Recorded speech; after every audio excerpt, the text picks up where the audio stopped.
Bom dia. Chegamos hoje, então, ao capítulo 23 da síntese. São 25 capítulos. Esse capítulo 23, ele é um pouco extenso. Então, foi dividido em três partes. Começamos hoje, então, a parte um. Nesse capítulo, ele continua, Shri Aurobindo continua falando sobre a supramente. Como é uma experiência assim que eu acredito que nenhum de nós teve ainda, é um capítulo ainda um tanto abstrato, né? E aqui vale a repetição do que ele já alertou em capítulos anteriores, né? Que a gente só vai compreender realmente o que é essa supramente quando a gente começar a ter alguma aproximação por experiência. As palavras são como assim para dá uma ideia do que é a coisa, dá uma ideia do que é o próximo passo da evolução, o próximo degrau da evolução, que não é exatamente um degrau, porque a evolução é contínua, é uma rampa, né? Mas que quando essa rampa atinge um determinado nível, pode-se dizer que o estágio da supramente já foi estabelecido na mente ou no ser. Então, eu já vou compartilhando aqui a apresentação. Parte 1, então, do capítulo 23. Lembrando que a gente fez uma inversão, né? Hoje seria aforismos e o pensamento social. Mas por uma questão aí logística, estratégica, Ricardo e eu invertemos. Então, hoje é a síntese e a semana que vem é o pensamento social e os aforismos. Como a gente costuma fazer, começar com uma música de 3 minutos, 2 minutos e pouco, para a gente acalmar os pensamentos e começar a propiciar essa abertura para ouvir o que Shri Aurobindo nos tem a dizer.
Então, o capítulo começa com digamos, esse alerta, essa colocação de que essa supramente, esse estágio de desenvolvimento humano, que ele chamou de supramente, e que também ele chama de gnose divina, o conhecimento divino, não é algo de todo estranho à nossa consciência atual. É uma instrumentação superior do espírito. E todas as operações de nossa consciência normal são derivações limitadas e inferiores do supramental, porque são tentativas e construções, e o supramental é a ação verdadeira, perfeita, a natureza espontânea e harmoniosa do espírito. Aqui a gente tem que lembrar que na visão de Sri Aurobindo houve primeiro uma involução até a matéria inerte, e depois uma evolução a partir da matéria inerte, de onde surgiu a vida, e depois a mente, o vital, a mente, as emoções, e agora deve surgir essa supramente. Então, esses princípios mais elevados já existem em algum lugar da existência, nesse caminho de ah, con concretização, consolidação, materialização dessa energia divina. Então, nesse nosso estágio de mente, já existe, como uma derivação desse estágio de supramente que já existe em algum plano da existência. E é como se fosse a pressão desses outros planos sobre a natureza humana para que essas coisas se manifestem cada vez mais. Então, nossas operações de mente, tudo o que a gente vive, pensa, faz, todas as operações de nossa consciência são como uma degradação, uma derivação dessa supraconsciência. É uma tentativa da mente, do ser, de alcançar esse conhecimento maior que existe nesse plano da supramente, onde lá existe, então, a verdade, a perfeição e essa espontaneidade, essa natureza espontânea e harmoniosa do espírito. Todas as nossas operações mentais, então, são como uma tentativa de alcançar isso pela mente. Assim, quando nos elevamos da mente à supramente, esse novo poder de consciência, ou da consciência, não rejeita as operações da nossa alma, mente e corpo, mas as eleva, amplia e transfigura. Ele já falou em outras partes que nada essencial na natureza humana deve ser rejeitado ou eliminado, mas transfigurado, transformado. Então, quando a mente se eleva a esse nível de supramente, tudo no nosso ser psicofísico é transfigurado e não eliminado, tudo que é essencial, ampliado e elevado, porque já é uma derivação dessa supramente. Ele as exalta e dá uma realidade para sempre maior ao seu poder e à sua atuação. Tudo aquilo que acontece hoje na nossa vida, em termos de ação de mente, emoções e vital, na verdade vai ser transfigurado, vai ser elevado e vai ser retificado.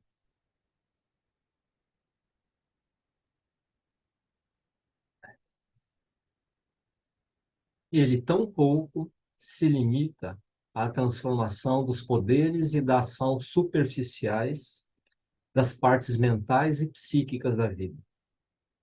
Ele manifesta e transforma também aqueles poderes mais raros e essa força e conhecimento mais vastos, próprios ao nosso self subliminar, que nos aparecem agora como coisas ocultas, curiosamente psíquicas e anormais. Aqui me parece que ele usa o termo psíquico com dois sentidos diferentes.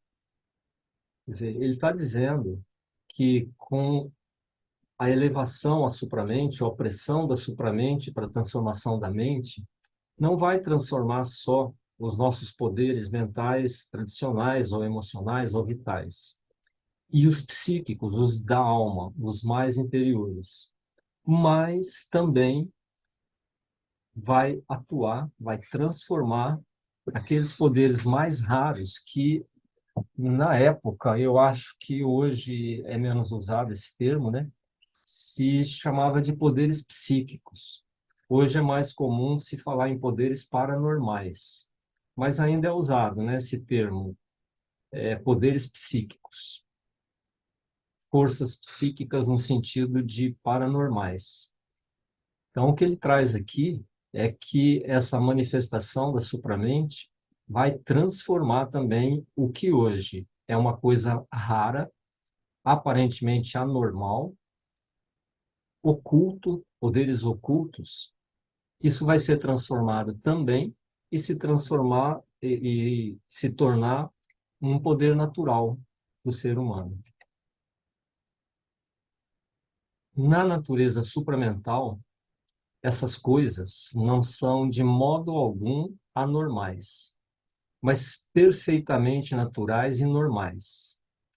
Não são mais isoladamente psíquicas, mas espirituais, não ocultas e estranhas, mas operações diretas, simples, inerentes e espontâneas.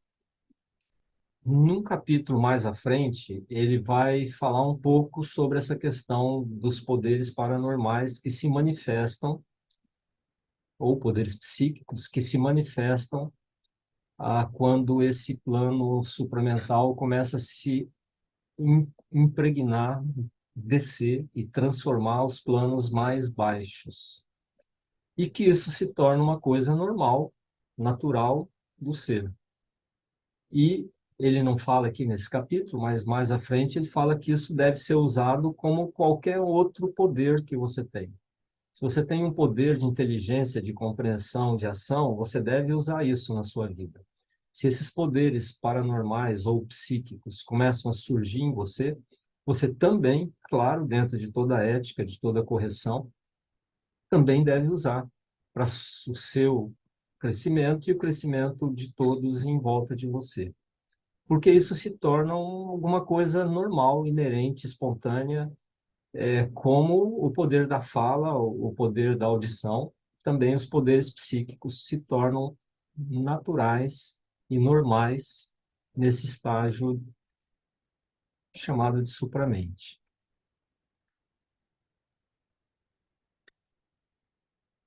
O espírito, esse grau de consciência espiritual, não está limitado como está a consciência material do estado de vigília. E a supramente, quando toma posse da consciência de vigília, a desmaterializa, libera de seus limites e transforma o material e o psíquico na natureza do ser espiritual. Esse é um daqueles pontos que a gente só pode compreender realmente quando começar a se aproximar disso por experiência, se aproximar desse ser espiritual e perceber que na nossa consciência de vigília a gente tem as limitações do pensamento, que funciona, como ele fala daqui a pouco, com base nas impressões dos sentidos que são processados pelo sexto sentido, que é a mente.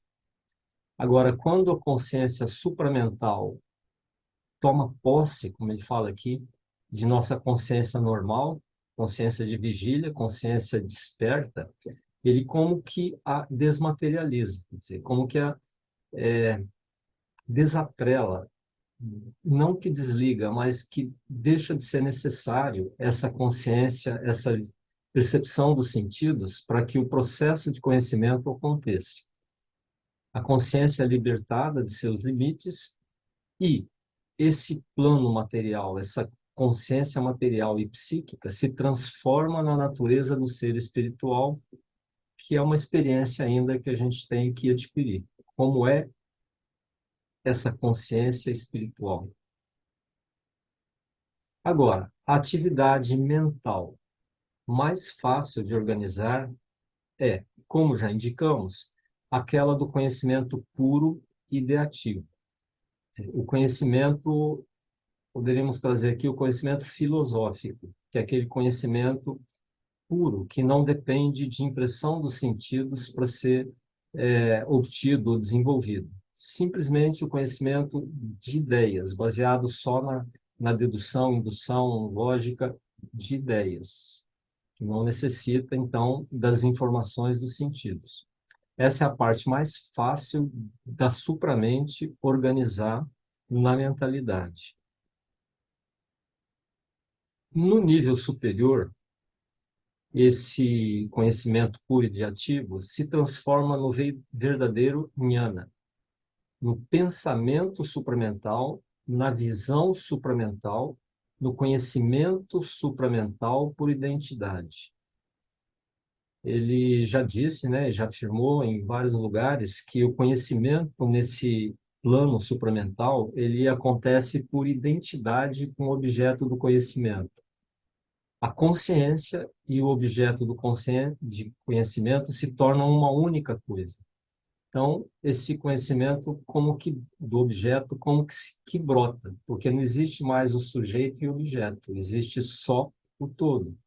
Então, o conhecimento desse, abre aspas, objeto, fecha aspas, ele surge nessa supraconsciência e se torna esse verdadeiro conhecimento, um verdadeiro pensamento nesse nível supramental. E como ele já disse também, esse conhecimento é como uma visão, é como nosso processo de visão. Você vê um objeto, você vê que ele está aí, você não precisa pensar, não precisa raciocinar para identificar ele na sua frente. Também o conhecimento abstrato supramental tem essa natureza. Você simplesmente sabe, não tem um processo de raciocínio indutivo, dedutivo, que necessita de informações dos sentidos. Você simplesmente sente o objeto e sabe tudo sobre ele, com a certeza que a visão dá da presença de algum objeto na sua frente.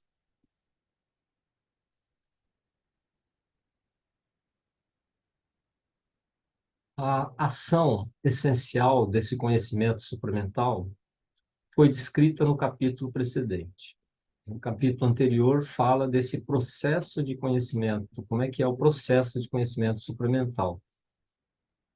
Ultra resumidamente, é um conhecimento por identidade.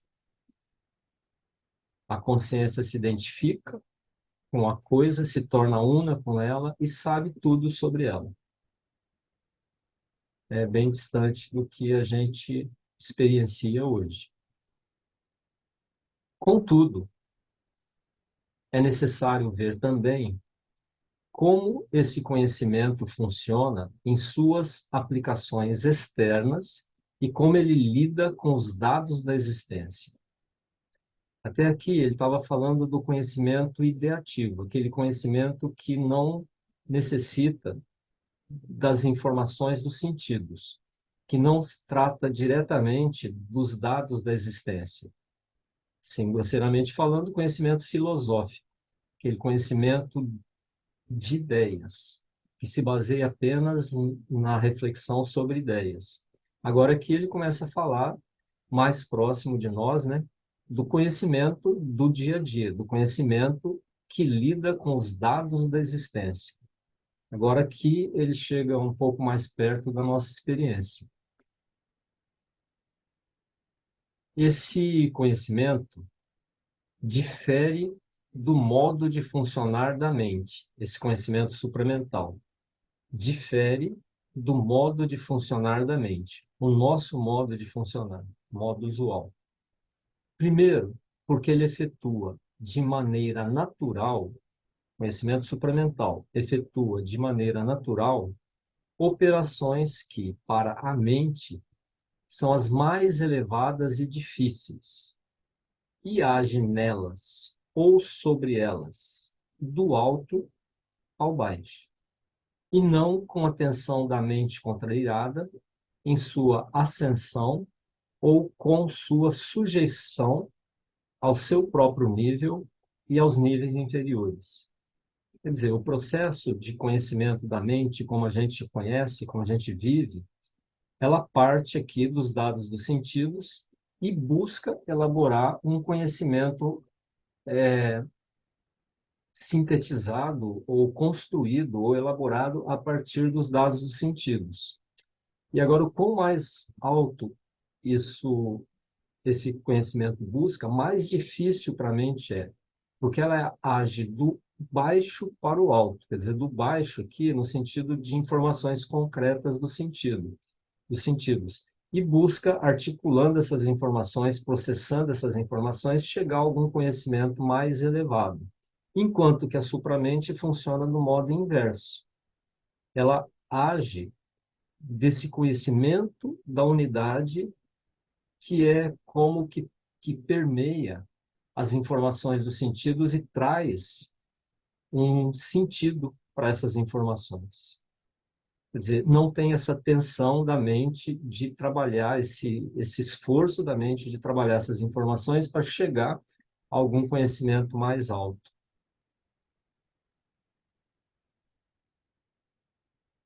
As operações superiores da supramente não dependem da ajuda inferior, da mente e dos sentidos.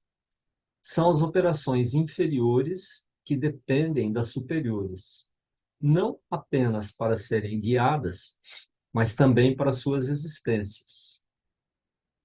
Esse conhecimento, a partir da supramente, não depende, então, das operações inferiores dos sentidos, do raciocínio, do intelecto.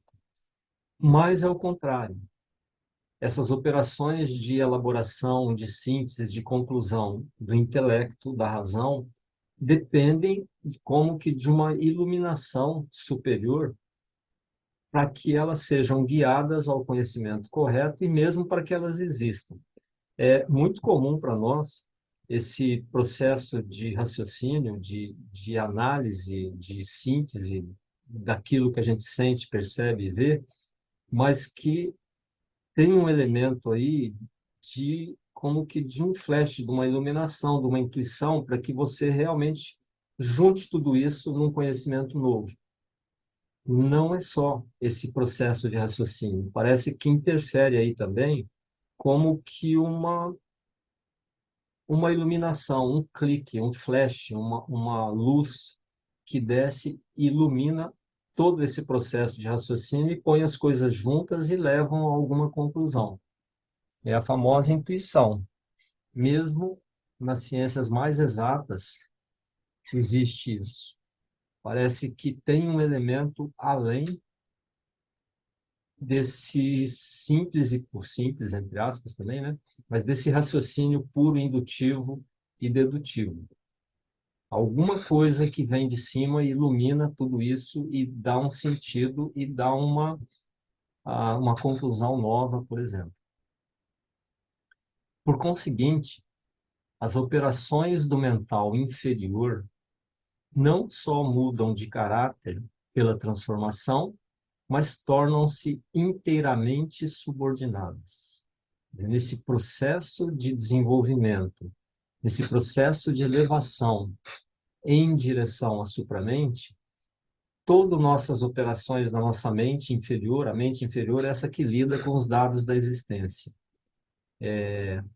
Manas, manas dos sentidos, Chitta das reações a esses sentidos.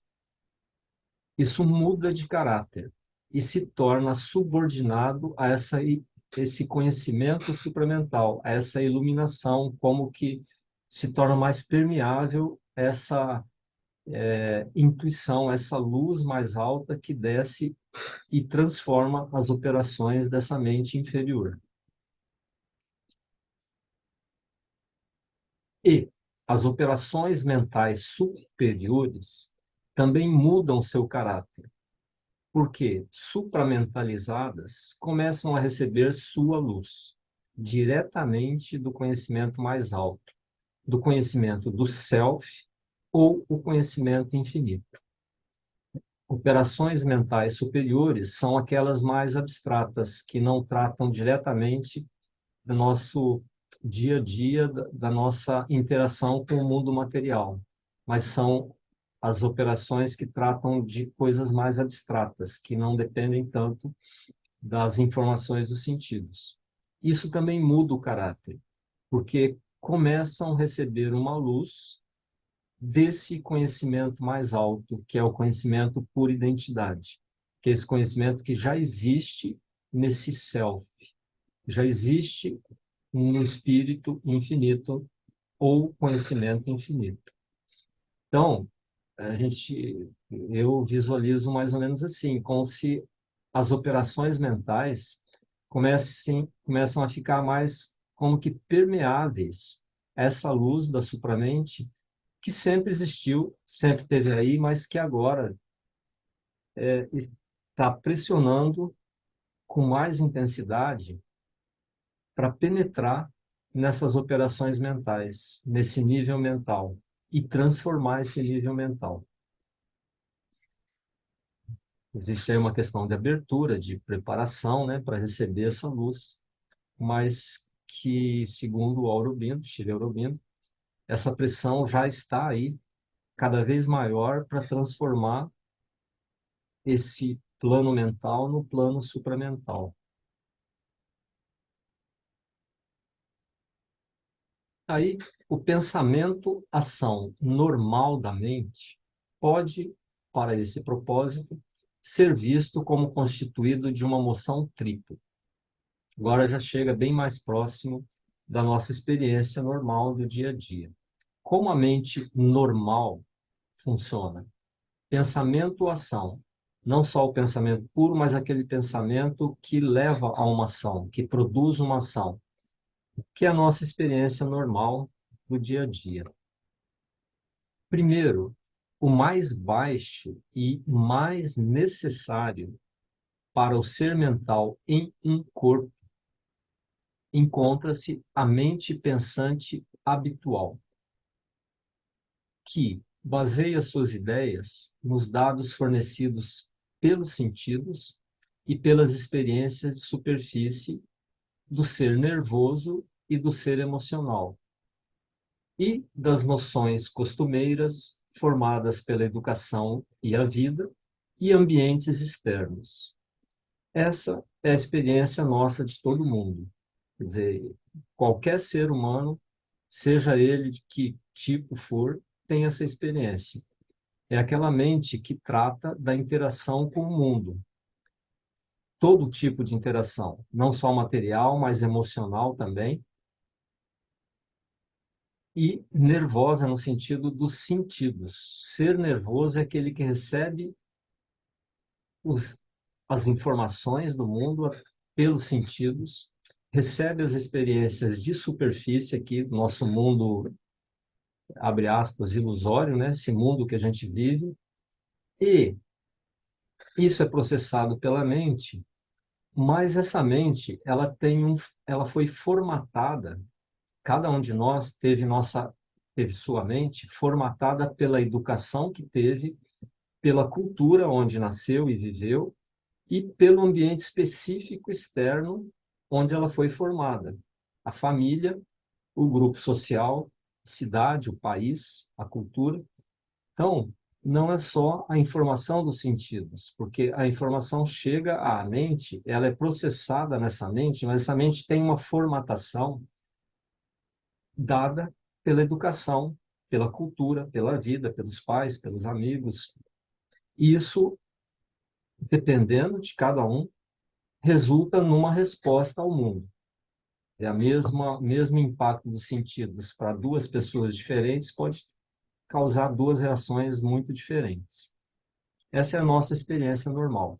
Então, essa primeira ação, pensamento, ação, é necessária para todo ser mental que vive em um corpo. Não tem como. Se você vive em um corpo, em sociedade, você tem essa experiência. E isso é necessário. Essa mente habitual tem dois movimentos. Um é um tipo de subcorrente constante do pensamento que reaparece mecanicamente e sempre se repete no mesmo círculo de noções e de experiências físicas, vitais, emocionais, práticas e intelectuais. Quer dizer, essa nossa mente comum de todo mundo, ela tem como que um movimento mecânico, uma resposta pronta, dada por essa formatação que ela teve pela cultura, educação, grupo social, etc. Isso é mecânico. Isso é como que uma ação recorrente. É uma resposta pronta a determinado tipo de experiência. Então, se alguém fala que você é isso, você responde, nem vê o que é isso, né? Eu vejo muito isso no xingamento. A pessoa se xinga de alguma coisa que você não é. E tem a resposta emocional a isso, que foi como que aprendida. Você não precisa ter essa resposta se você processar isso de uma forma mais profunda. Mas essa mente tem essa resposta mecânica, formatada pela educação, pelas experiências de vida, pelo grupo, etc. Inclusive, não só física, vital, emocional e prática, mas também intelectual. Esse apego às nossas próprias ideias e essa resposta como que automática. Eu acho que todo mundo aqui já viu uma discussão de duas pessoas que cada uma pensa de um jeito. E cada um como que se firma, se gruda, se apega, se agarra a seu próprio pensamento, e aí não está mais havendo um debate de ideias, mas uma defesa de cada ideia de cada um. Então, quer dizer, isso é como uma resposta mecânica a, aos impactos exteriores. O segundo movimento se aplica de maneira mais ativa a todas as experiências novas que a mente é obrigada a admitir e as reduz à fórmula de pensamento habitual. Quer dizer, o primeiro movimento é aquela coisa mecânica do dia a dia, as experiências conhecidas. Agora, quando você tem uma experiência nova, você está frente a uma nova experiência e a sua mente é obrigada a admitir. Você está numa situação que você não tem como não admitir. Essa nova experiência, como que é capturada pelos seus sentidos, entra na sua mente e aí é processada e encaixada nos padrões de resposta habituais que você tem. Quer dizer, reduz as novas experiências a fórmulas do pensamento habitual. Quer dizer, as novas experiências são sempre uma oportunidade para você quebrar alguma coisa nessa rotina de pensamentos. Mas o ser humano básico, ele reduz essas fórmulas e encaixa em algum padrão de respostas do pensamento habitual.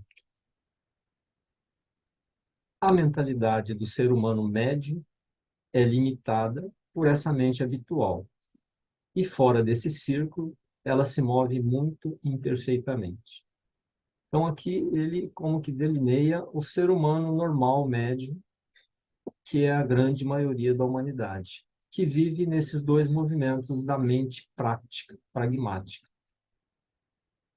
A recepção e resposta mecânica aos impactos da vida, e quando é uma experiência nova, essa experiência nova é como que assimilada e encaixada em algum padrão de resposta do pensamento habitual.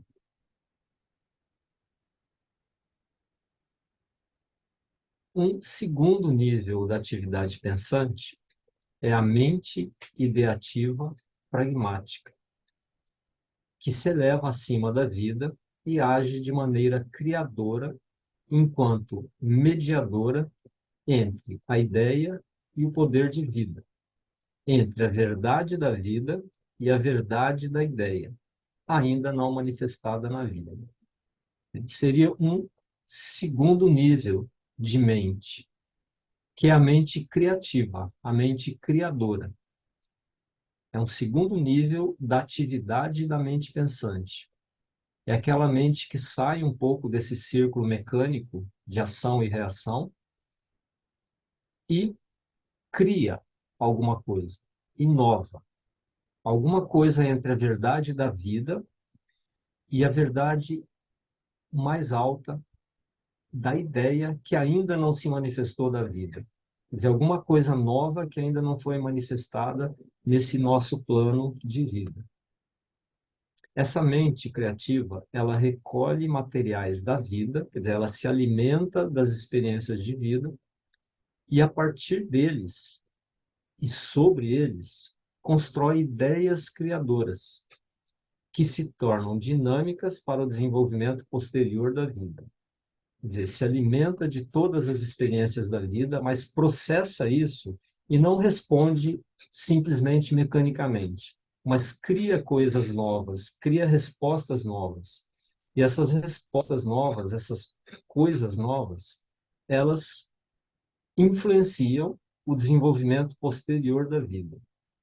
Quer dizer, toda nova criação como que interfere no desenvolvimento posterior da vida. Aqui, o exemplo mais fácil que a gente tem em frente é o desenvolvimento tecnológico.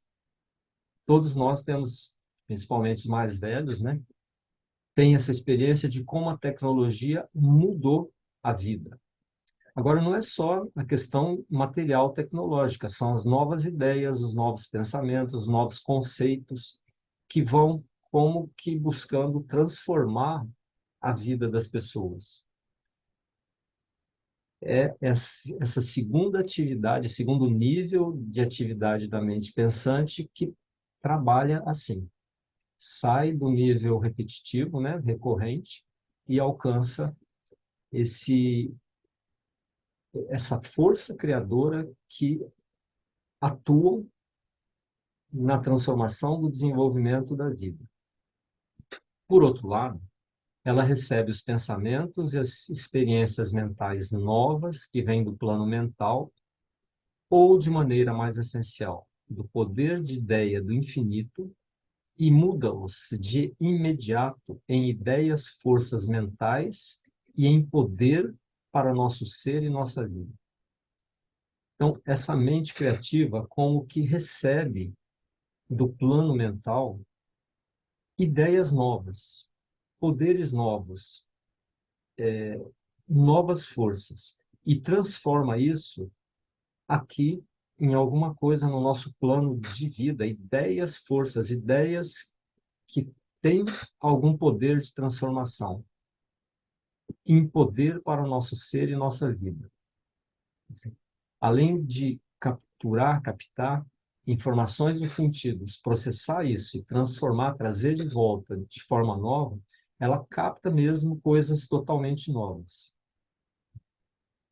Isso é o processo, está envolvido no processo de evolução da própria humanidade. Evolução mental, evolução de posturas, onde novas ideias mais verdadeiras vão sendo manifestadas gradativamente por essa atividade da mente pensante, que é essa mente ideativa pragmática, que ainda traz para o nosso dia a dia essas novas ideias. Toda a tendência dessa mente ideativa pragmática é voltada para a ação e experiência interiores e exteriores. O interior que se projeta para fora para se satisfazer de modo mais completo na realidade. Então, é uma mente pragmática.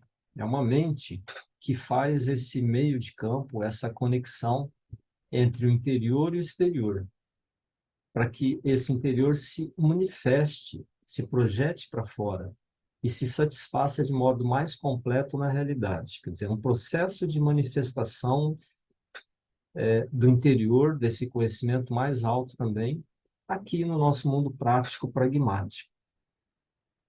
O exterior, que é absorvido dentro e que retorna para fora, assimilado e mudado para recolher formações novas. Esse é o próprio processo de transformação, pode-se dizer assim, cultural ou prático. Quer dizer, esse exterior, todas as experiências exteriores são absorvidas pela mente, pelo ser, pelas emoções, e depois eles retornam para fora através dessa mente criativa, assimilado e mudado, e vai recolher novas formações. Então, é como que um ciclo. Quer dizer, é o próprio processo de avanço cultural, mental, propiciado por essa mente criativa. Nesse nível mental, o pensamento é, para a alma, apenas ou sobretudo, um meio para expandir sua ação e sua experiência. Quer dizer, o pensamento é como que uma instrumentação da alma para expandir sua experiência, para expandir sua ação no mundo. Quer dizer, o pensamento, nesse nível, ele se torna um meio para que a alma expanda sua ação e experiência. Aí, um terceiro nível de pensamento abre em nós a mente ideativa pura, aquela que vive de maneira desinteressada na verdade da ideia, à parte de qualquer dependência de seu valor para a ação e a experiência. É aquela mente filosófica pura que não está preocupada com a ação exterior ou a experiência exterior. Simplesmente busca novas ideias, de uma forma desinteressada. Busca a verdade da ideia, independente do valor dessa ideia para a ação e experiência. Seria uma mente filosófica, espiritual pura que busca simplesmente a verdade pela verdade, o conhecimento pelo conhecimento. Essa mente examina os dados dos sentidos e das experiências interiores superficiais, mas apenas para encontrar a ideia, a verdade que elas testemunham e convertê-las em termos do conhecimento. Mesmo quando essa mente ideativa pura trabalha sobre experiências interiores, exteriores, superficiais, é apenas para encontrar a verdade que elas trazem e convertê-las em termos desse conhecimento puro. Quer dizer, não se preocupa em transformar isso em ação, em transformação no mundo, mas apenas com o conhecimento que essas experiências trazem. Ela observa a ação criadora da mente na vida da mesma maneira e com o mesmo propósito. Essa mente ideativa pura também olha e observa a mente criadora pragmática com o mesmo propósito, buscando o conhecimento que há por detrás disso, a verdade que há por detrás disso, mas a verdade pela verdade, sem preocupação em retornar isso à experiência exterior e à transformação do mundo. Sua preocupação é o conhecimento. Seu único objetivo é o deleite da ideação, a busca da verdade, o esforço para conhecer a si mesma e conhecer o mundo, e tudo o que pode se esconder detrás de sua própria ação e detrás da ação do mundo. É a mente investigadora que busca a verdade pela verdade, sem se preocupar com qualquer impacto que essa verdade possa trazer no mundo. É a mente de conhecimento puro. Essa mente ideativa é o alcance mais alto do intelecto, quando ele age por si mesmo, conforme seu caráter e poder próprios e para seu propósito. Quer dizer, seria o cume da mente. O cume do intelecto é essa busca pela verdade pura. Mas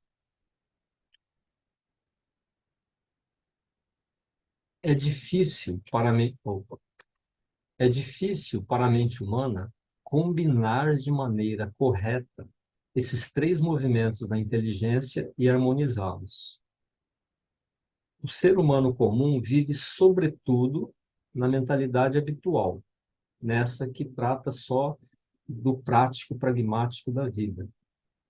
Nele, a ação da mentalidade criativa é pragmática e relativamente fraca. Quer dizer, não que não exista a mentalidade criativa no ser humano com a mentalidade habitual, mas é relativamente fraca essa ação. E mais pragmática, mais prática, mais para resolver os problemas do dia a dia.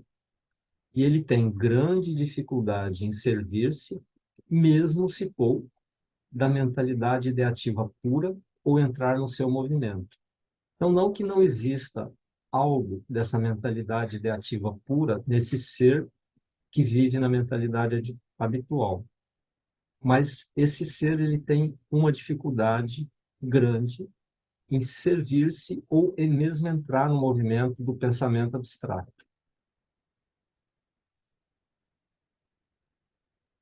A mente pragmática criativa está, em geral, demasiado ocupada com sua própria emoção, seu próprio movimento, para mover-se de maneira livre e desinteressada na atmosfera da ordem ideativa pura. Quer dizer, aquele ser criativo, prolificamente criativo, transformador em termos de criação, ele também não está muito preocupado no conhecimento puro, no conhecimento pelo conhecimento. Está mais preocupado em criar, em transformar, em trazer para o mundo coisas novas. Mas está muito ocupado com isso e não se move de maneira livre ou desinteressada, nessa atmosfera do pensamento puro, da busca pelo conhecimento, mas sim na busca do conhecimento para transformá-lo em ação no mundo. Ademais, ela tem uma percepção insuficiente das realidades impostas pela mentalidade habitual e dos obstáculos que ela mesma impõe, bem como outros movimentos de pensamento e ação pragmáticos que não sejam aqueles que ela está interessada em concluir. Então, aqui, essa mente criativa, ela tem uma certa dificuldade também no mundo prático pragmático, que o mundo prático, como todos conhecemos, ele traz limitações. Você não faz o que você quer, você não cria o que você quer. Você tem limitações práticas, materiais da vida para que você consiga manifestar tudo aquilo que você poderia criar. E mesmo limitações e obstáculos que essa própria mente criativa traz. A gente poderia colocar assim a ideia daquele ser criativo sonhador, que está com o pé fora da realidade, porque a realidade traz dificuldades e traz obstáculos. Então, é tudo muito fácil na mente criativa. Na hora que você vai concretizar essa criação, você encontra os obstáculos. Então, essa mente criativa pura, claro que não existe uma mente pura em cada um desses três níveis. Sempre os três níveis eles estão, de alguma forma, em algum grau presentes, né? Mas a mente criativa pura tem dificuldade na parte prática, na ação prática da vida. E mesmo aquele criador, puramente criador, não se interessa em mais nada além daquilo que ele está interessado em construir, em criar. Então, é uma limitação dessa mente criativa pura. Essa dificuldade, tanto de mover-se no conhecimento puro, ideativo, quanto na parte prática, pragmática da vida. As dificuldades materiais de você implementar tudo aquilo que você sonha ou imagina e cria. A mentalidade ideativa pura, por sua vez, tende a construir sistemas de verdade abstratos e arbitrários, compartimentos intelectuais, edifícios ideativos, e, seja-lhe falte o movimento pragmático necessário à vida, e ela vive apenas ou sobretudo nas ideias, seja não pode agir com um poder suficiente e de maneira direta no campo da vida. e corre o perigo de ficar divorciada do mundo da mentalidade prática habitual ou de estar nele sem força. É aquele ser de conhecimento, mas que não consegue trazer nada para a prática. Ele, o ser, a mentalidade ideativa pura, né? Como a gente falou, não tem isso puro, é sempre um que está um pouco misturado com o outro, mas a mentalidade ideativa pura tem dificuldade em se mover no mundo prático, pragmático. Vive como que fechado em seus compartimentos intelectuais, em seus edifícios ideativos. E vive nesse mundo de ideias, não consegue trazer para o mundo aqui prático, material, essa conexão de verdade que ele alcançou. Ou quando está nele, está sem força, não tem força para trazer isso para o mundo prático, pragmático. Quer dizer, é o sonhador, o filósofo sonhador que vive fora da realidade do mundo, prático, pragmático. O que ele está trazendo aqui é que os três níveis são importantes. Os três níveis, equilibradamente, eles têm a sua importância. Inclusive a mente prática, pragmática de ação no mundo. Aí faz-se uma espécie de adaptação, mas a tirania da tendência predominante interfere na inteireza e na unidade do ser pensante. Então, aqui fica mais explícito, né? A tirania da tendência predominante. Quer dizer, todos nós temos as três tendências, mas sempre tem uma que predomina um pouco mais. Então, essa tendência predominante interfere nessa unidade do ser pensante, que só essa unidade é que vai trazer assim uma efetividade para a ação pragmática do dia a dia, de relacionamento, de relação com o mundo material, de criação, para que isso contribua para a transformação sua e do mundo, e essa mente ideativa que alcança essas verdades mais abstratas, mais puras. Quer dizer, precisa haver uma integração desses três níveis. Integração e interação. Aí, a supramente, em sua completude, inverte toda a ordem do pensamento da mente.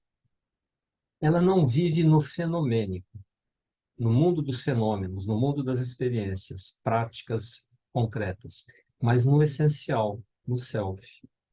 E vê tudo como o ser do self, como seu poder, sua forma, seu movimento, e todo o pensamento e seus processos na supramente devem ser também desse mesmo caráter. Quer dizer, o nível de supramente, quando se estabelece, vê tudo como uma unidade. Tudo é o seu poder, sua forma, seu movimento. E o pensamento também tem esse mesmo caráter de unidade. Quer dizer, esses três níveis estão totalmente integrados na supramente. Em essência, toda a sua ideação é a transcrição do conhecimento espiritual que age por identidade com todos os seres e da visão supramental.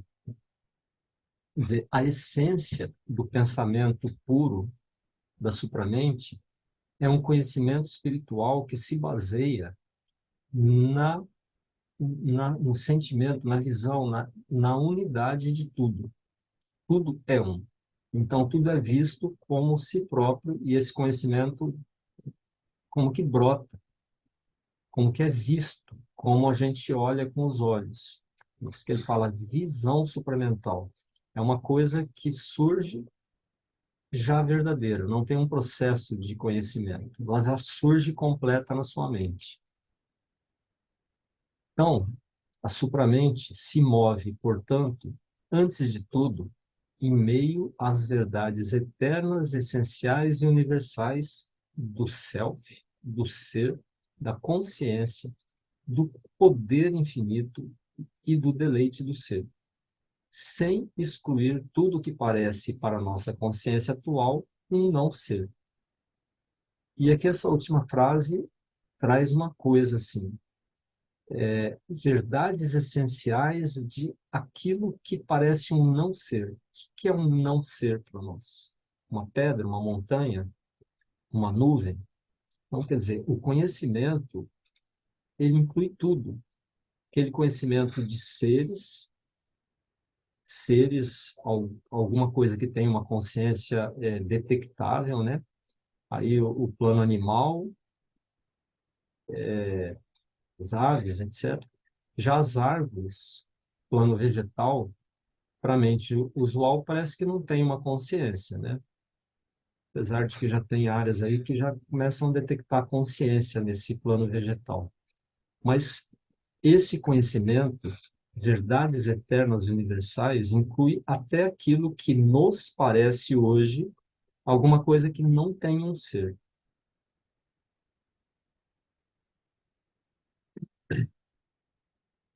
E todos os seus pensamentos particulares originam-se e dependem do poder dessas verdades eternas.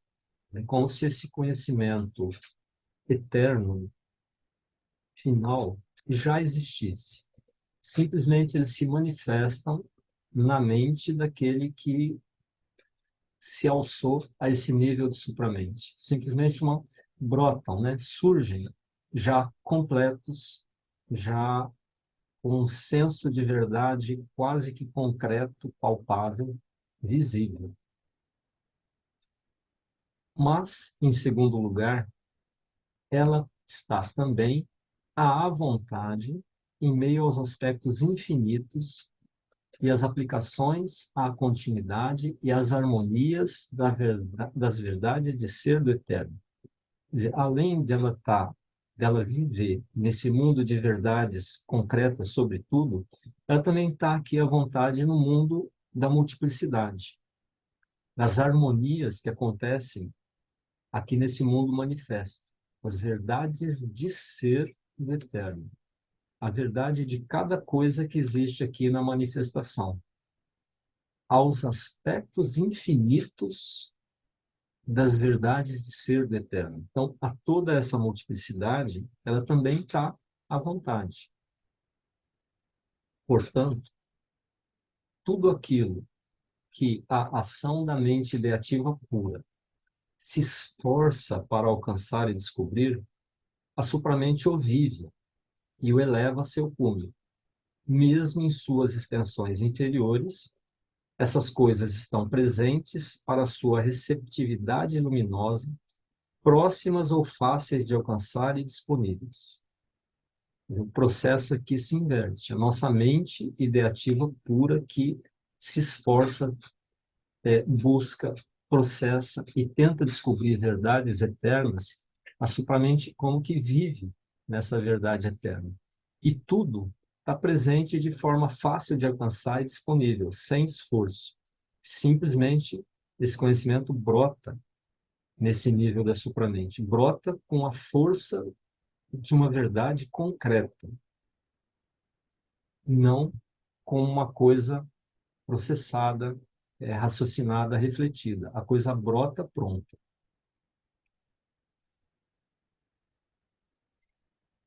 Porém, as verdades supremas ou as ideias puras são abstrações para a mente ideativa, porque a mente vive em parte no fenomênico e em parte nas construções intelectuais, e deve usar o método da abstração para chegar às realidades superiores. Essa mente ideativa, ela vive nesse modo de construção intelectual, faz abstrações para que se chegue à compreensão, à formulação dessas realidades superiores.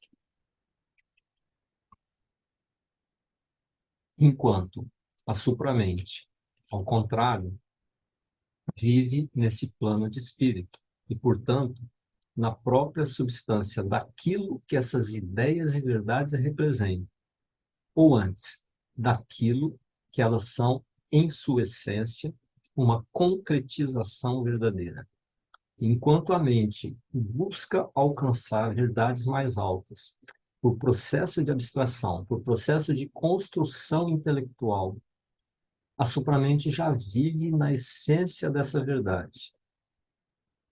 Aquilo que elas são em essência, e a verdade é uma concretização real. Quer dizer, é um processo inverso de conhecimento. Essas coisas já estão prontas em algum nível. Não apenas as pensam, mas no ato de pensar, as sente, identifica-se com a substância delas. Para a supramente, as ideias e as verdades estão entre as coisas mais substanciais que podem existir. E aqui é interessante como que a sinestesia, né, a mistura dos sentidos. Você não somente pensa uma ideia, mas sente uma ideia. Identifica com a substância dela. Você é a substância da verdade. Então, essas ideias e verdades estão entre as coisas mais concretas, substanciais que podem existir. Então, é um processo muito diferente daquele que a gente está acostumado. E, repetindo aqui, a gente só vai realmente aprender isso, apreender, quando tiver alguma experiência. Até lá, é só uma indicação de como é esse nível supramental.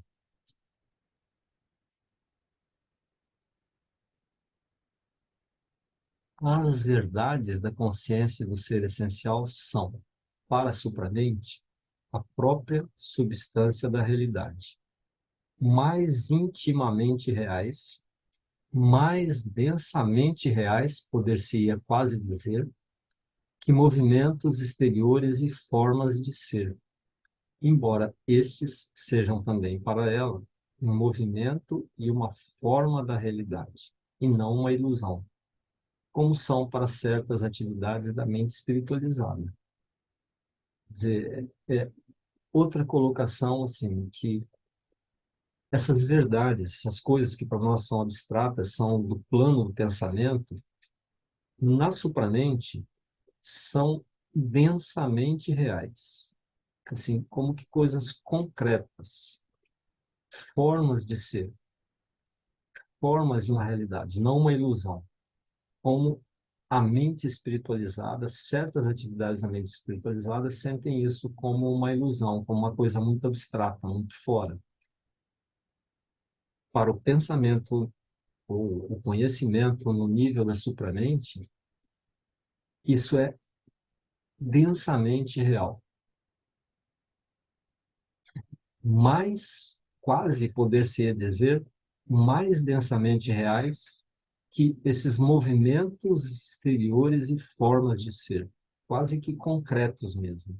Quer dizer, uma verdade abstrata ser percebida como algo concreto, que tenha forma. É bem diferente. Para a supramente, a ideia também é uma ideia real, a substância da realidade do ser consciente, cheia do poder para a tradução substancial da verdade e, por conseguinte, para criar. Quer dizer, essa ideia, esse conhecimento, é também uma ideia-força. Ela tem um poder de tradução da verdade e, por conseguinte, para criar. Então, é uma força criativa criadora. Não é só uma ideia que fica no plano das ideias e desconectada da realidade. É uma ideia força que tem poder para criar aqui no mundo material. Ademais, enquanto a mente ideativa pura tende a construir sistemas arbitrários, que são construções mentais e parciais da verdade, a supramente não está ligada a nenhuma representação, nenhum sistema, embora seja perfeitamente capaz de representar, organizar na substância viva da verdade para os propósitos pragmáticos do infinito. Lá, no nível da mente ideativa pura, Essa mente vive em sistemas de verdade, em construções mentais, como ele falou, em edifícios intelectuais, em compartimentações, compartimentos intelectuais e parciais da verdade.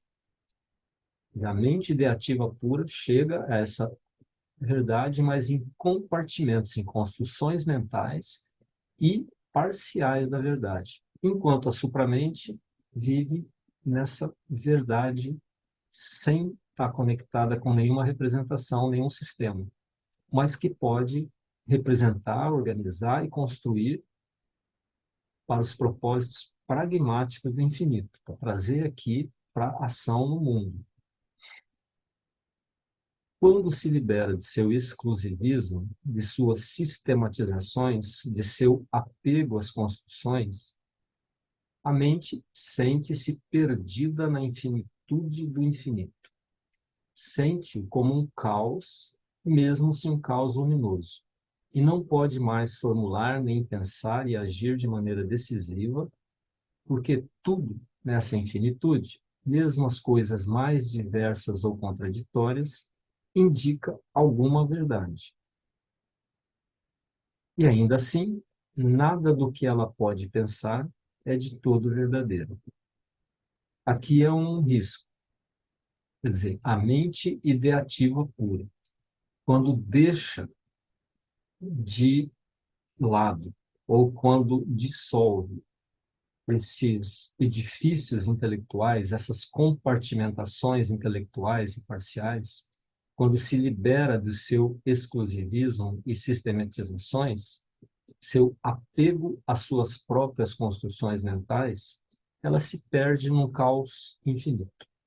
Ela se perde porque não tem mais referência, quer dizer, não tem mais aquelas construções mentais, não tem mais aquela segurança de acreditar naquele edifício de ideativo, naquele edifício de ideias, naquela postura ideativa. Então, quando você se desapega dessas construções mentais, a mente se perde. Talvez por isso que construam sistemas mentais e se apegue, se finque neles, se ancore neles e não largue por nada. Porque se largar, começa a ver a verdade que tem dentro de outras construções mentais também. Porque mesmo as coisas mais diversas ou contraditórias, tudo indica alguma verdade. E assim, nada do que ela pode pensar é de todo verdadeiro. Olha a contradição. Tudo que se olha tem algum elemento de verdade, mas nada que ela pode pensar é totalmente verdadeiro, porque a mente não tem essa visão global. É na supramente que essa visão integral, vamos dizer assim, essa visão completa do todo, ela surge. Na mente, essa mente fica, sim, alternando entre ideias e ideias, e nenhuma ideia é de todo verdadeiro, e nenhuma ideia, aliás, e todas as ideias têm alguma coisa de verdade, mas nenhuma delas é completa e a mente não consegue integrar isso numa verdade única, no plano mental. E aí a mente se perde. E todas as suas formulações se rompem sob o teste de novas sugestões do infinito. Se a mente se desapega das suas próprias construções, seus próprios edifícios ideativos, todas as formulações que ela consegue se quebram quando surgem novas sugestões do infinito com novas sugestões de verdade.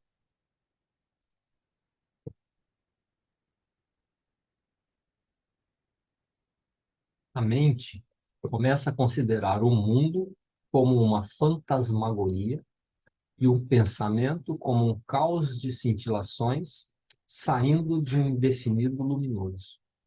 Daí se perde e só consegue ficar fora da ação. Quer dizer, vive num caos luminoso, mas não consegue agir, não consegue concluir nada. Assaltada pela vastidão e liberdade da supramente, ela se perde e não consegue encontrar uma base firme na imensidade. Quer dizer, esse é um risco das primeiras manifestações mais intensas da supramente. Você começa a se perceber que tudo tem um elemento de verdade, mas que nada isoladamente tem a verdade completa. Então, essa mente se perde, não consegue encontrar uma base firme nessa imensidão. Isso quando essa supramente começa a se manifestar. Então, é o risco dessa transição. A supramente, ao contrário, em sua liberdade, pode construir harmonias de pensamento e de expressões de ser no terreno sólido da realidade. Quer dizer, mais à frente, na manifestação mais intensa da supramente, ela consegue, então, criar harmonias desses pensamentos contraditórios e, ao mesmo tempo, manter sua liberdade infinita e ter a alegria da imensidade infinita do seu self. Quer dizer, ao mesmo tempo que cria harmonias, ela continua com essa alegria infinita e com uma liberdade infinita, sem se apegar a nenhum construto de verdade.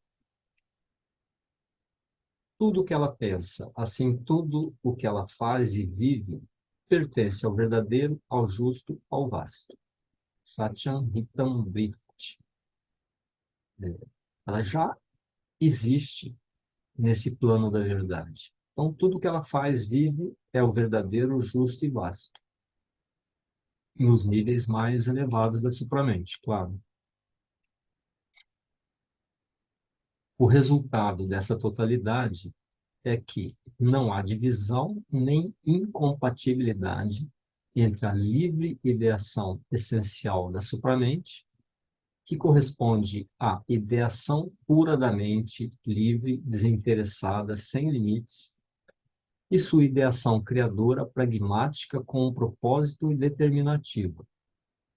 Nesse plano da supramente, não tem incompatibilidade, não tem divisão entre aquela visão ideativa pura, que é desconectada da realidade, e a ideação criadora, pragmática, com propósito e determinativa, que traz a mente criativa e a mente pragmática. Quer dizer, não tem contradição, não tem incompatibilidade, não tem divisão. Essas coisas estão unidas. Então, essa mente ideativa pura, ela como que retorna à sua base pragmática da interação com o mundo e com a sua base criativa. Essa ideação criadora que tem um propósito e determinativo. A infinitude do ser resulta de modo natural em uma liberdade dos harmonias do devenir. Quer dizer, esse viver nessa liberdade, nesse infinito, resulta de modo natural nessa liberdade das harmonias desse vir a ser, dessa manifestação da existência. A supramente percebe sempre a ação como uma manifestação e expressão do self, com S maiúsculo, e a criação como uma revelação do infinito. Quer dizer, toda a ação do mundo é simplesmente uma expressão, uma manifestação desse si maior. E toda a criação é como simplesmente uma revelação, um desdobramento do infinito no plano material. Todo o seu pensamento criador e pragmático é um instrumento do devenir do self, um poder de iluminação para esse propósito, um intermediário entre a identidade eterna do ser ilimitado e a novidade e variedade infinitas de sua expressão nos mundos e na vida. Tudo na supramente, esse pensamento criativo, criador, prático, é simplesmente um instrumento do si maior, instrumento de manifestação que na criação do si maior. Um poder de iluminação para essa manifestação. É um intermediário entre o infinito, o ser ilimitado, e essa manifestação, novidade e variedade infinitas de sua expressão nos mundos e na vida.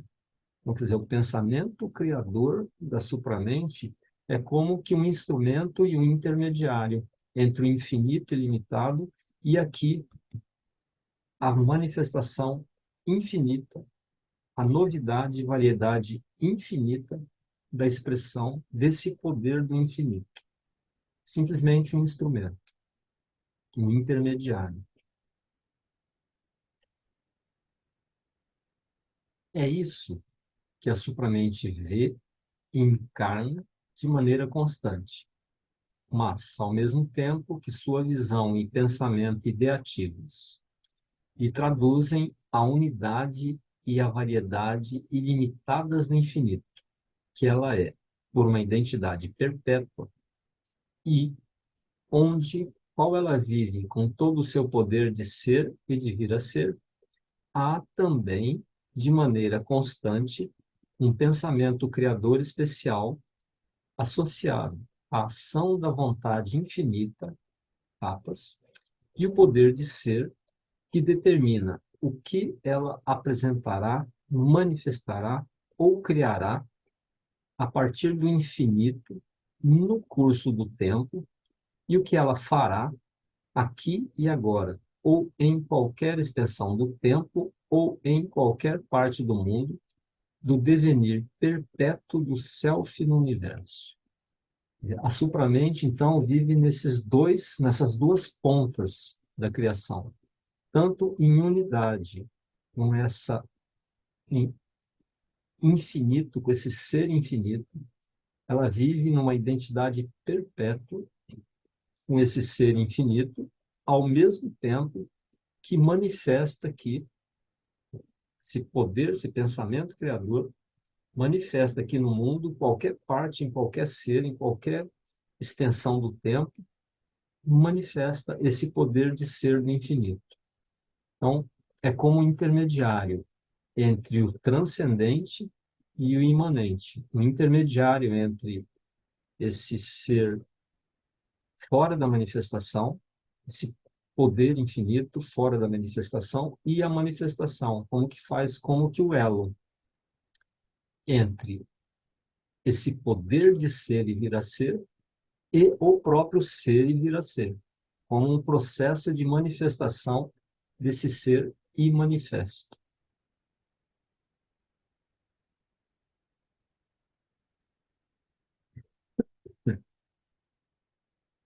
Sua mente não é limitada por esse movimento pragmático e não confunde a moção parcial ou mesmo a torrente inteira com aquilo que ela se torna e cria em seus pensamentos e em sua vida, com a verdade inteira de seu self ou do infinito. Então, esse movimento criador, criativo, não é confundido com a própria supramente. Ela é como um intermediário. Ela não é limitada por esse movimento pragmático de criação. Não é confundida com cada parte, com cada moção parcial, com aquilo que ela cria. Quer dizer, ela como que é um canal de criação, mas não é confundido com isso. Ela não vive apenas no que ela é, pensa e escolhe fazer no presente ou em um único plano de ser.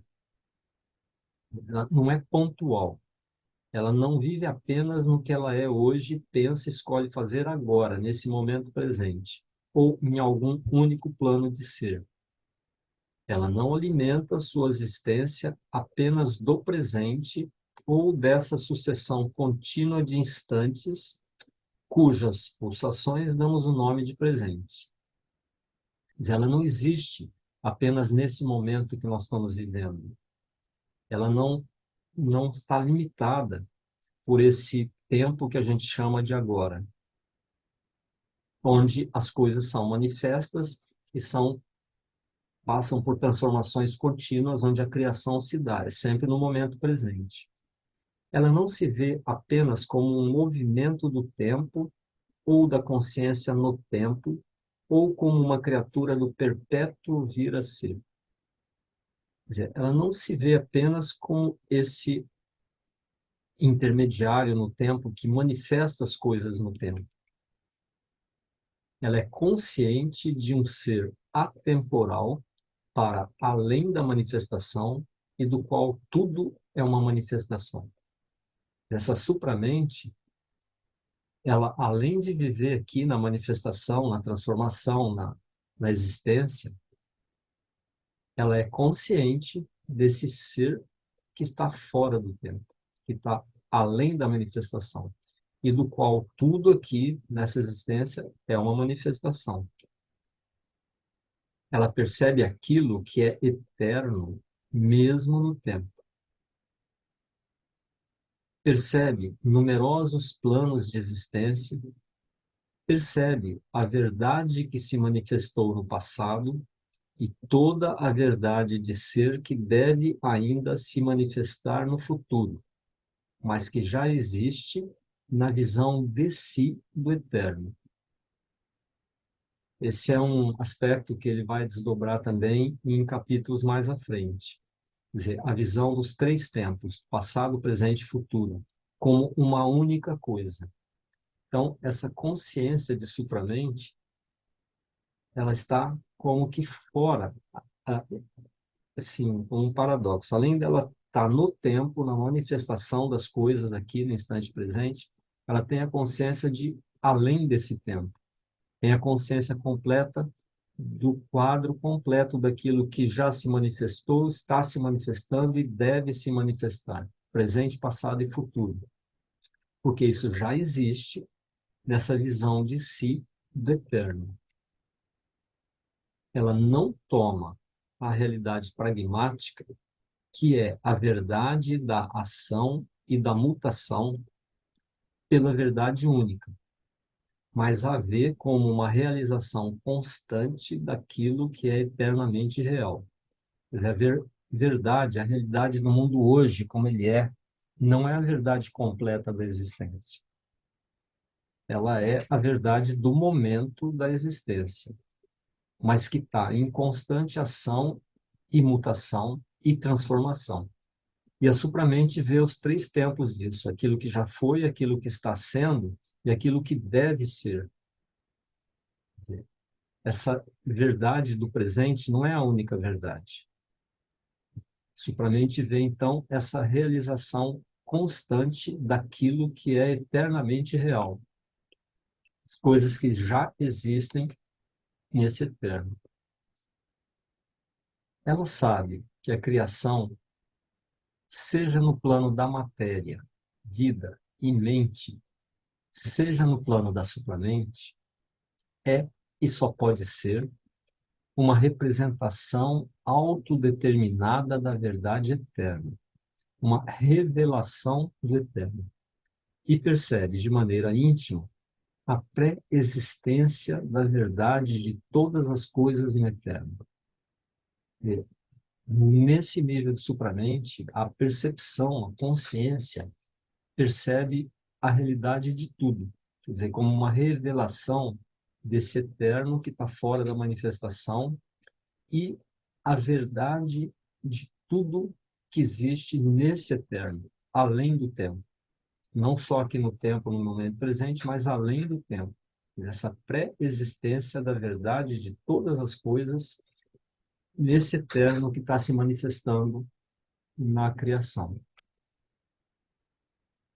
Essa maneira de ver condiciona todo o seu pensamento pragmático e sua ação resultante. Essa visão dos três tempos, essa visão da verdade de tudo o que era, é e vai ser, esse fecho completo das coisas, condiciona esse pensamento pragmático, essa ação resultante no mundo. Nela, aquilo que faz é o poder de seleção do vidente e do pensador. Nesse nível de supramente, aquilo que faz, que age, que atua, é esse poder de seleção não só do pensador, mas desse vidente que vê os três tempos. O construtor de si é o poder do vidente de si, a alma que se expressa, o poder do Espírito infinito. Quer dizer, aquilo que constrói, aquilo que atua, aquilo que cria, aquilo que faz, é o construtor, é o poder de seleção, o construtor de si, o poder do vidente de si, o poder da alma que se expressa, o poder do Espírito infinito. É isso que age. A supramente cria de maneira livre e ainda mais segura e decisiva, porque ela é livre a partir do self, espíritos infinitos. Esse poder de ação e criador é totalmente livre, porque vem desse transcendente, desse self transcendente, desse espírito infinito transcendente.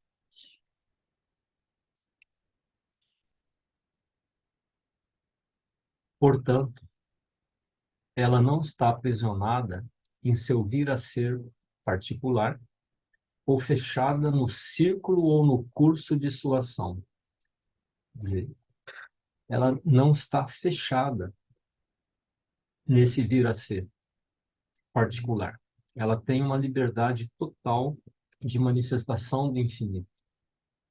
Ela está aberta de um modo e em um grau que a mente não pode alcançar. A verdade de outras harmonias do devenir criador, ao mesmo tempo em que projeta em seu próprio devenir uma vontade, pensamento e ação decisivos. Quer dizer, a mente não tem essa abertura para perceber outras harmonias de criação. Ela está conectada, sintonizada com o devenir criador e seu próprio devenir. A vontade, pensamento e ação decisivos. E agora, quando essa supramente está ocupada em uma ação que tem a natureza de um conflito,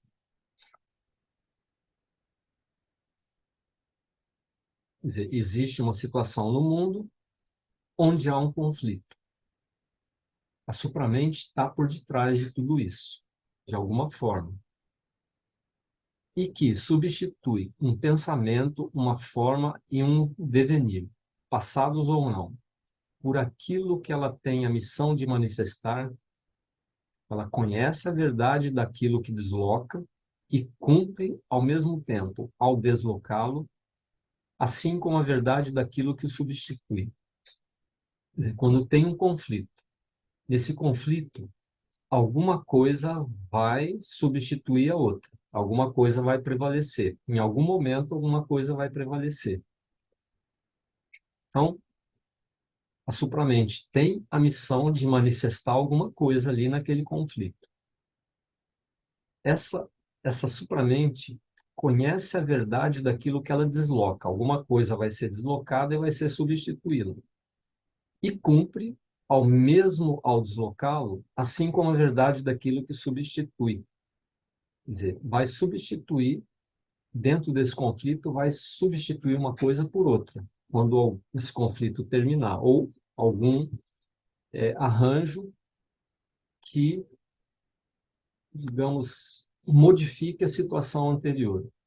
Você tem um conflito, as coisas não voltam a ser exatamente como eram antes. Ou um lado do conflito elimina o outro, ou há uma integração, um acordo, mas as coisas não se tornam mais o que eram antes. Alguma coisa muda após esse conflito. Porque se não muda, o conflito volta e não termina. Tende a voltar. Só que essa supramente, que como que condiciona isso, que manifesta isso, conhece a verdade dos dois lados. E, com o conhecimento dos três tempos, sabe o que essa transformação vai ocasionar no futuro. Quer dizer, não é a verdade final das coisas ainda, mas é um passo no caminho da manifestação da verdade final. Se o resultado desse conflito não for satisfatório, ele retoma daqui a um tempo, até que se chegue a um equilíbrio estável, né?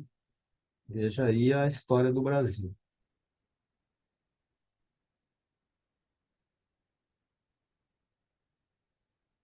A supramente não está ligada pela ação pragmática, consciente daquilo que ela manifesta e seleciona, mas, ao mesmo tempo, tem toda a alegria de um pensamento especialmente criador, da precisão de uma ação escolhida, a ananda da verdade das formas e dos movimentos, quer seja os de seu próprio devenir, quer o do devenir de outros.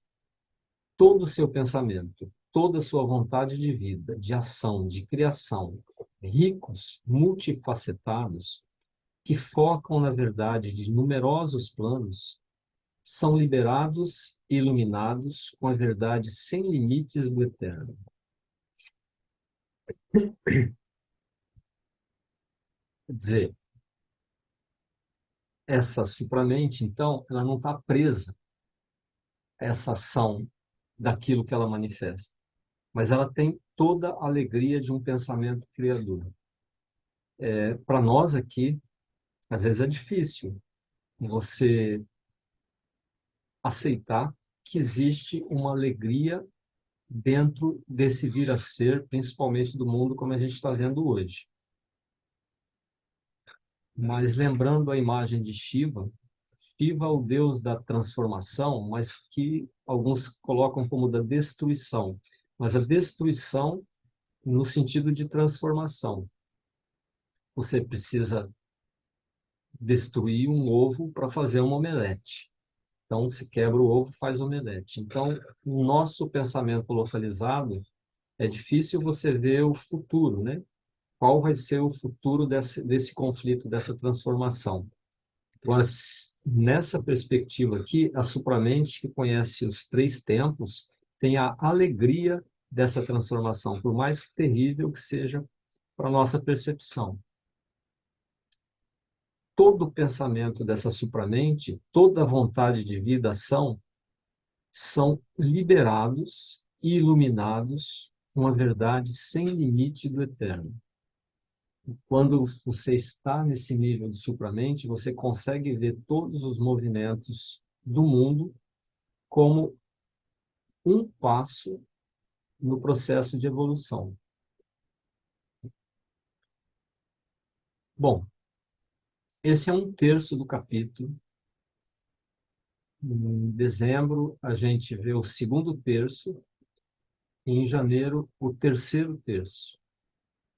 É um capítulo denso e alguma coisa, como a gente viu hoje, está dentro da nossa experiência, né, que a gente consegue perceber em nós mesmos e no mundo em volta de nós, e muita coisa aqui que a gente só pode imaginar como vai ser. Mas que essa visão de Sri Aurobindo traz para mim, pelo menos, mais a certeza de que ele realmente trouxe toda essa visão desse nível supramental que ele alcançava, não se estabeleceu lá, mas ele alcançava e depois voltava para o nível sobremental. Isso, pelo menos para mim, vem com uma força de realidade assim muito grande.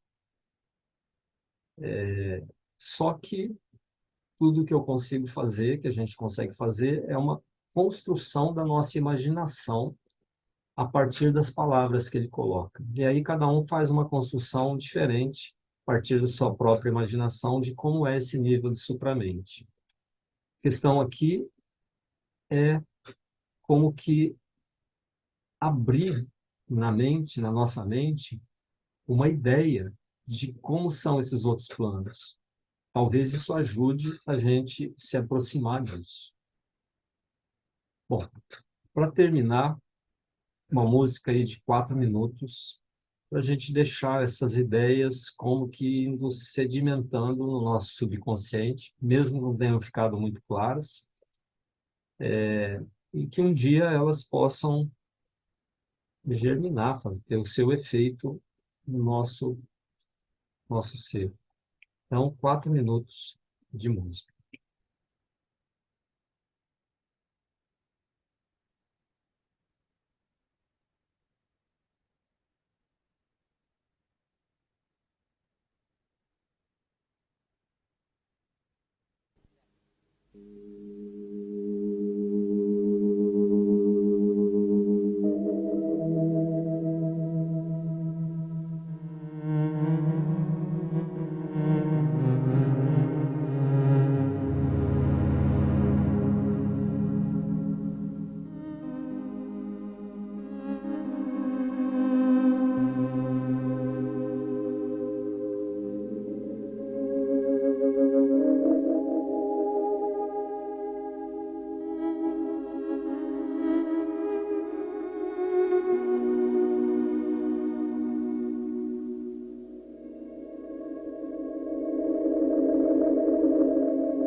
Os microfones estão abertos. Se alguém quiser fazer algum comentário.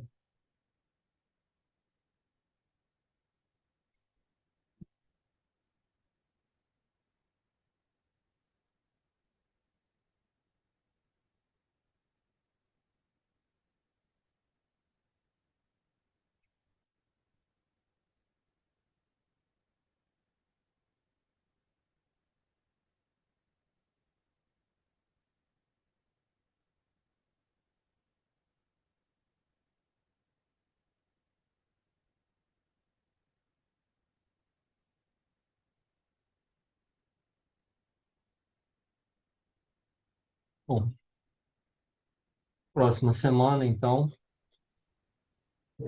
aforismos e pensamento social de Shiva Aurobindo. Henrique, Oi? bom dia, Ganga, bom dia. Ah, Eu tá tenho aqui. uma dúvida. Eu Eu tenho uma também. dúvida. Tenho várias. Mas, assim, diante do que foi exposto hoje, né? É, a impressão que dá que se a mente quiser alcançar esse plano superior no nível que nós estamos, a gente pode até enlouquecer. Foi essa visão que eu tive.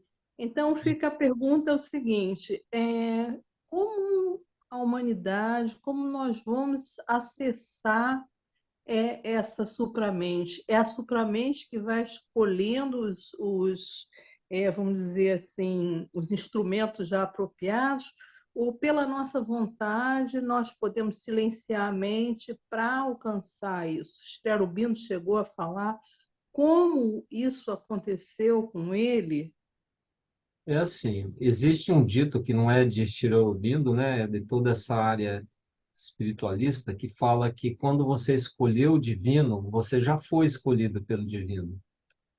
Então, não tem uma regra assim. Se você é atraído por Shri Aurobindo, o que que te atraiu por Shri Aurobindo? Por que que muita gente não tem menor interesse por Shri Aurobindo? Conheço pessoalmente muita gente que leu Shri Aurobindo e vendeu o livro, largou, não quer nem saber. Porque alguma coisa em você sentiu esse chamado, alguma coisa ressoou em você, entrou em ressonância. Voltando para a primeira pergunta primeiro, sim, existe o risco de você enlouquecer. Qualquer caminho espiritualista, dependendo de como a pessoa se aproxima dele, sem critério, sem equilíbrio, sim, existe sim. A gente conheceu na casa pessoas, não sei se foi por isso, né, ou se algum problema prévio, pessoas que passaram por lá, né, que claramente não tinham um equilíbrio mental muito bom. A gente não sabe por quê. Pode ser que não seja, não tenha nada a ver com isso. Agora, Aurobindo dá as dicas, né? Primeiro, um cuidado extremo com essas experiências. Se você, ah, antes disso, tem um outro mestre que eu não lembro quem falou isso, mas que a aproximação assim racional dessas áreas, eu acho que foi Krishnamurti, talvez, a Ricardo pode talvez me lembrar melhor, que fala que a segurança dessa pessoa foi essa abordagem mental racional. Quer dizer, porque se você entra com uma abordagem muito aberta, começa a ter experiências e se entrega a isso, o risco de você desequilibrar é grande. Então, o que existe, existe. Segundo, ter um mestre. Ter um mestre e ter o maior cuidado, critério, se você começa a ter esse tipo de experiência, que não é muito comum, né? Porque o risco de desequilíbrio existe, é grande. Como é que Sri Aurobindo se aproximou disso? Aí vem a história de Sri Aurobindo, que acho que já foi contada aqui várias vezes, né? Ele se aproximou do yoga para ganhar força espiritual para a luta dele para a independência da Índia. Ele não estava muito preocupado em alcançar a libertação e ir para outros planos e não em reencarnar mais, como era ainda é, né? A proposta de muitas linhas, que é você sair desse ciclo de reencarnação e deixar o mundo como está. E aí ele começou a ter experiências, mas a gente sabe que Sri Aurobindo era um cientista da consciência. Ele se aproximava, tinha as anotações, fazia tudo muito cuidadosamente, muito criteriosamente, e foi tendo experiências, né? Parece que as primeiras mais intensas foram na prisão. Imagina o estresse de uma prisão, você ficar numa solitária, que dizem que é a pior tortura que existe, é você ficar numa cela solitária. Sua cabeça enlouquece. Ele disse que tentou fazer meditação, mas ele não conseguia fazer meditação por mais de 3 horas seguidas. Então, enfim, ele teve essas experiências lá, mas ele tinha uma mente científica, cientista. Então, é uma segurança para você. Agora, eu, particularmente, essa questão de entrega, é muito perigosa, porque você não sabe para quem você está se entregando, né? Se é para o seu próprio ego, o próprio Shri Aurobindo e a mãe, eles alertam a isso. A entrega em si, ela tem seu risco também, porque você pode estar se entregando aos seus desejos, aos seus egos. A gente viu, eu vi particularmente muito isso numa determinada linha de yoga lá nos anos 80, muito famosa em São Paulo, que faça tudo o que você quiser, entregue-se. Só que a pessoa entregava ao ser vital, à consciência vital. Então tem seus riscos também. Tudo nesse caminho tem risco. A segurança que você tem é esse critério, esse cuidado e, nas palavras de Aurobindo mesmo, se você começar a ter experiências de outros planos, como ele vai abordar em outros capítulos, não se ligue nelas. Deixe elas acontecerem, mas não se ligue. Não fique achando que aquilo é tudo e tome muito cuidado com isso. Mas eu acho que esse tipo de experiência é raro para a maioria de nós, né? Essa experiência de outros planos assim. Então eu diria isso. Você falando isso, quando eu fiz a pergunta se nós somos escolhidos, me fez lembrar o que Shri Aurobindo falou quando ele estava na prisão. Você me corrige se não for bem assim que eu lembro. Ele falou que ele não buscou a Deus, foi É, Deus que procurou por ele. Então, é, quando eu pergunto, a supramente que escolhe, quando eu perguntei para você, me lembrou, me veio isso assim claramente. Então, acho que nós somos tão ainda, né, sabe, tão ignorantes em relação a tudo. E essa mente divina, essa supramente, é ela que vai né, evidentemente, né? Fazer, saber e através, né? Então a gente tem que estar aí sempre pronto, aberto, lógico, os ensinamentos do mestre, mas não buscar, como a mãe fala, que realmente é perigoso. Aí me veio claramente isso, né, que o senhor Bino falou, e foi muito bom. Acho que a resposta veio para mim dessa forma. é. Acho que cada um de nós aqui tem a sua história, né? De como é que se aproximou do yoga. Eu Uhum, digo que a minha eu não estava nem um pouco interessado em espiritualidade. Eu queria, comecei a uhum, fazer Hatha Yoga para relaxar, descansar minha cabeça. Era muito crítico do uhum. yoga no Brasil, como ainda sou. Assim, você entrava numa escola de yoga, parecia que você estava na Índia, né? As pessoas fantasiadas de indiano, toda aquele decoração indiano, e eu era muito crítico. Hoje eu aceito assim plenamente, mas na época eu acho que eu era um pouco assim brasileirista, chauvinista, porque eu olhava aquilo e eu não gostava, não. Mas a escola me fazia bem. Aí você começa a descobrir coisas por detrás disso, né? E mesmo a casa Shri Aurobindo, eu não comecei a casa Shri Aurobindo por causa de Shri Aurobindo, eu comecei por causa da dança de Rolf, que eu achei aquilo magnífico. Não estava Uhum, muito interessado na filosofia de Shri Aurobindo. Estava interessado na dança, no trabalho com arte, que aquilo que foi o anzol, né, como o Rolf falava. Foi o anzol que me capturou. Tinha nada a ver com. Aí você começa a ler, ouvir Rolf falar de Shri Aurobindo, e isso começa a ressoar em você. Agora, uhum, como é que isso aconteceu? Para cada um de nós aqui. Nós somos atraídos, é como um magnetismo que de alguma forma vai te conduzindo para esse caminho até que você realmente assuma claramente. Eu não sei dizer, porque eu vi muita gente que entrou, saiu, não quer nem saber. Não eu já teve estou há 30, ressonância, né? eu já estou há 30 anos e também fui assim, não estava, não conhecia, né? E fui frequentar o Samiama, né? E o Orivaldo aqui no Rio.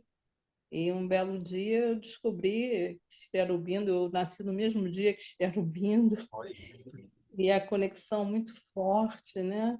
Assim, de alma mesmo, mas são coisas que a gente não. Quando eu era novinha, ninguém falava yoga, minha mãe me botou para fazer yoga numa mulher que tinha um filho deficiente. Eu achei aquilo uma coisa, eu tinha uns 13, eu achei aquilo uma coisa ridícula, absurda, entendeu? Aquelas mulheres, sabe, que loucura, eu fui sair dali, não quis saber daquilo. Então, cada um tem suas histórias, mas eu acho que é um imã mesmo, sabe? É Deus aí nos seduzindo, seduzindo a natureza até que a gente descubra alguma coisa maior dentro de nós, né? Então, E vá seguindo. eu sou É de tradição verdadeiro católica, né? Minha desde família é né? católica, tá? Minha família é católica, estudei em colégio marista e tal, e na religião católica tem a coisa dos escolhidos. Eu sempre achei aquilo muito injusto. Como assim? Uhum, Não tem a humanidade inteira, só alguns escolhidos é que vão para o céu, que é o que eles falavam, né? uhum. Mas hoje eu vejo um pouco diferente. Acho que todos vão ser escolhidos, mas aos poucos, né? Às Nós vezes já um, depois fomos outro, mas escolhidos, a ideia né? de Shri Aurobindo é que a humanidade vai ter essa oportunidade. Agora, se todos vão abraçar, se todos vão ser. A gente não sabe, a gente não alcança isso. Talvez quando chegar na supramente, que tem essa visão dos três tempos, tem um capítulo aí, uma parte de um capítulo aí na frente, bem interessante, quando ele fala da visão dos três tempos, presente, a visão que a supramente tem dos três tempos, presente, passado e futuro. É um trecho do capítulo. Não perca. Com certeza. Muito obrigada, bom domingo.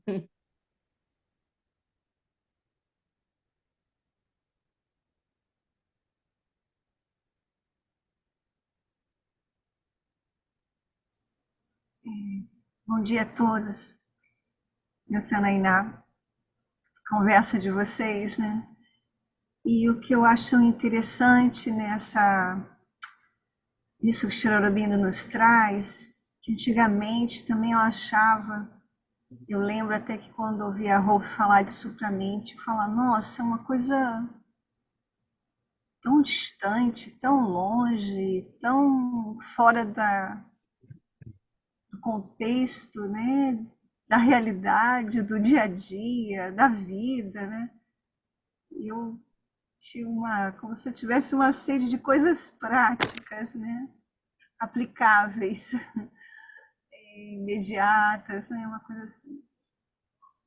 E até que teve uma leitura que eu comecei a transcrever dele, uma fita, e que eu fui fazer esse trabalho, eu tenho até que localizar por onde anda esse material, que era a supramente no coração de todas as coisas.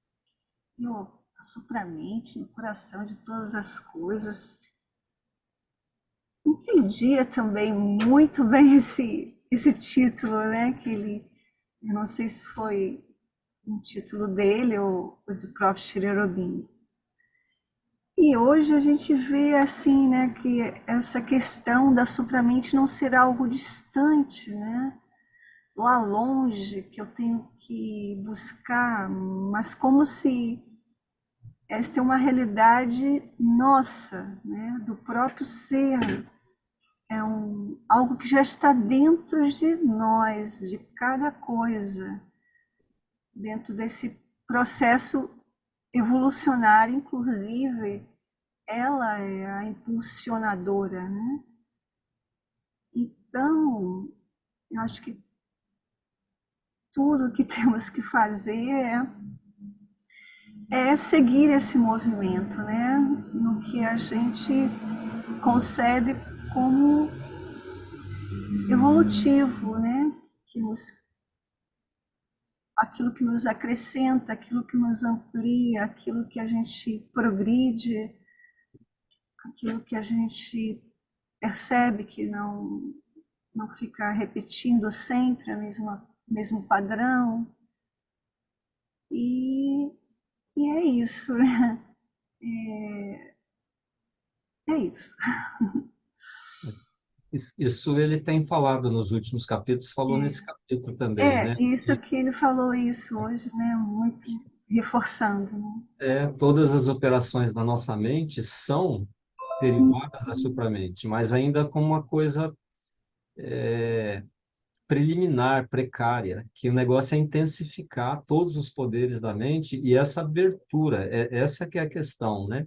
Essa abertura para que essa energia que pressiona, essa vibração, sei lá o quê, possa impregnar cada vez mais e possa se manifestar cada vez mais. E o caminho que ele aponta na síntese do yoga é o desenvolvimento da intuição. Eu tenho visto algumas matérias de jornal que vão nessa direção. Alguns pensadores que já estavam colocando isso, que o verdadeiro poder humano não é a razão, é a intuição. Olha só, Tirão Urbino falou isso mais de 100 anos atrás. A intuição é o verdadeiro poder humano. E é por aí que as coisas devem caminhar.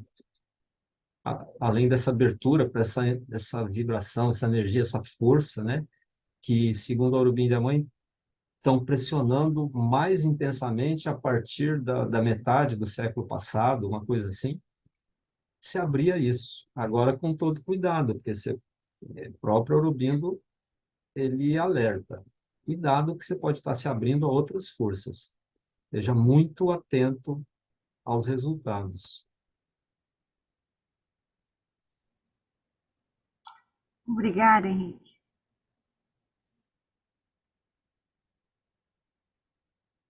Eu tenho a proteção do racional, né? Sou extremamente racional, extremamente exato.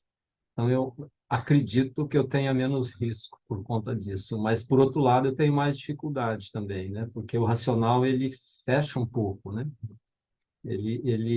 Você tem um questionamento racional, ele dificulta um pouco as coisas. As pessoas que se entregam mais assim, têm mais risco de cair. Mas eu acho que é mais fácil, pelo que eu observo.